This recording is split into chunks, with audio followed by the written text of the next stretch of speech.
primary concern was making a million, being the illest hustler that the world ever seen.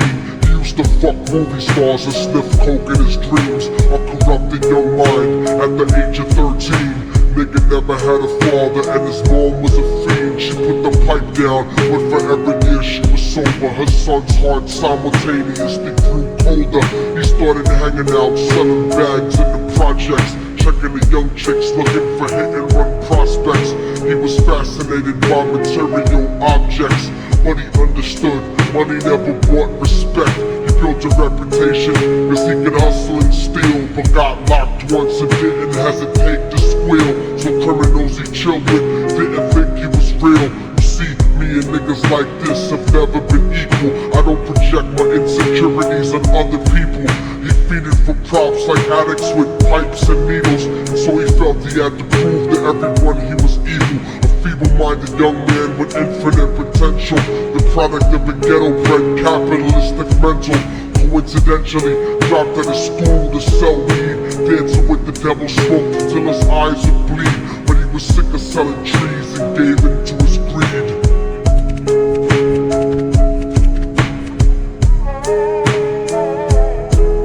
Everyone trying to be trite never faced the consequences. You probably only did a month for minor offenses. Ask a nigga doing life if he had another chance. But then again, there's always the wicked that knew in advance. Dance forever with the devil on a cold cell block. But that's what happens when you rape, murder, and sell rock. Devils used to be gods, angels that fell from the top. There's no diversity because we're burning in the melting pot.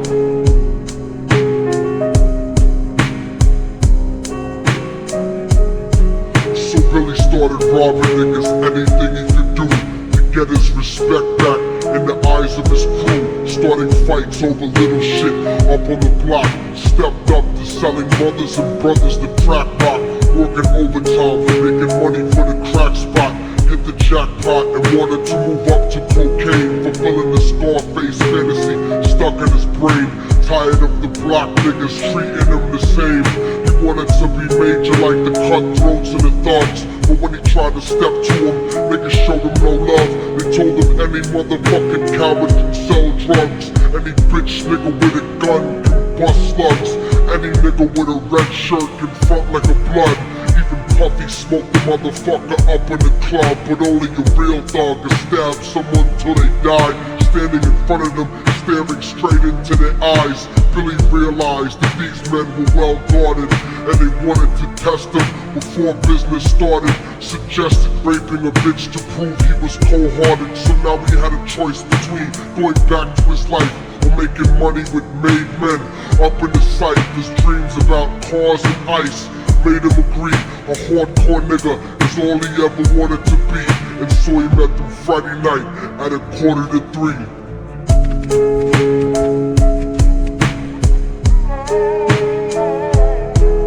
Everyone tryna be trite, never face the consequences. You probably only did a month for minor offenses. Ask a nigga doing life if he had another chance. But then again, there's always the wicked that knew in advance. Dance forever with the devil on a cold cell block. But that's what happens when you rape, murder, and sell rock. Devils used to be gods, angels that fell from the top. There's no diversity because we're burning in the melting pot.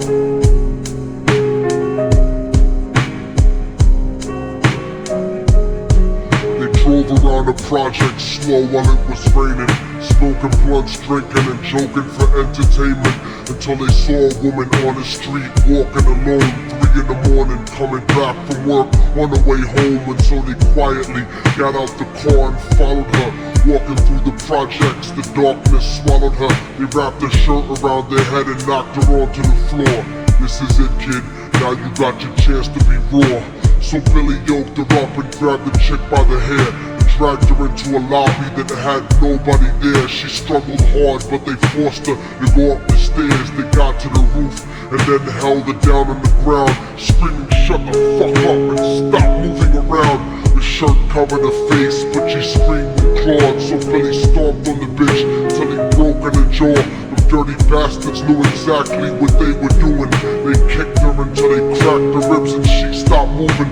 blood leaking through the cloth, she cried silently. And then they all proceeded to rape her violently. Billy was made to go first, but each of them took a turn, ripping her up and choking her until her throat burned. A broken jaw mumbled for God, but they weren't concerned. When they were done and she was lying bloody, broken and bruised, one of them niggas pulled out a brand new 22. They told him that she was a witness for what she'd gone through, and if he killed her, he was guaranteed a spot in the crew. He thought about it for a minute, she was practically dead, and so he leaned over and put the gun right to her head. I'm falling and I can't turn back. I'm falling and I can't turn back. Right before he pulled the trigger and ended her life, he thought about the cocaine with the platinum and ice, and he felt strong standing along with his new brothers, cocked the gun to her head and pulled back the shirt cover. But what he saw made him start to cringe and stutter, cause he was staring into the eyes of his own mother. She looked back at him and cried cause he had forsaken her. She cried more painfully than when they were raping her. His whole world stopped. He couldn't even contemplate. His corruption had successfully changed his fate, and he remembered how his mom used to come home late, working hard for nothing. Cause now what was he worth? He turned away from the woman that had once given him birth, and crying out to the sky cause he was lonely and scared. But only the devil responded cause God wasn't there. And right then he knew what it was to be empty and cold, and so he jumped off the roof and died with no soul. They say death takes you to a better place, but I doubt it. After that they killed his mother and never spoke about it. And listen, cause the story that I'm telling is true, cause I was there with Billy Jacobs and I raped his mom too. And now the devil follows me everywhere that I go. In fact, I'm sure he's standing among one of you at my shows, in every street cipher listening to Little Thug's flow. He could be standing right next to you and you wouldn't know. The devil grows inside the hearts of the selfish and wicked. White, brown, yellow and black color is not restricted. You have a self-destructive destiny when you're inflicted, and you'll be one of God's children that fell from the top. There's no diversity because we're burning in the melting pot. So when the devil wants to dance with you, you better say never, because a dance with the devil might last you forever.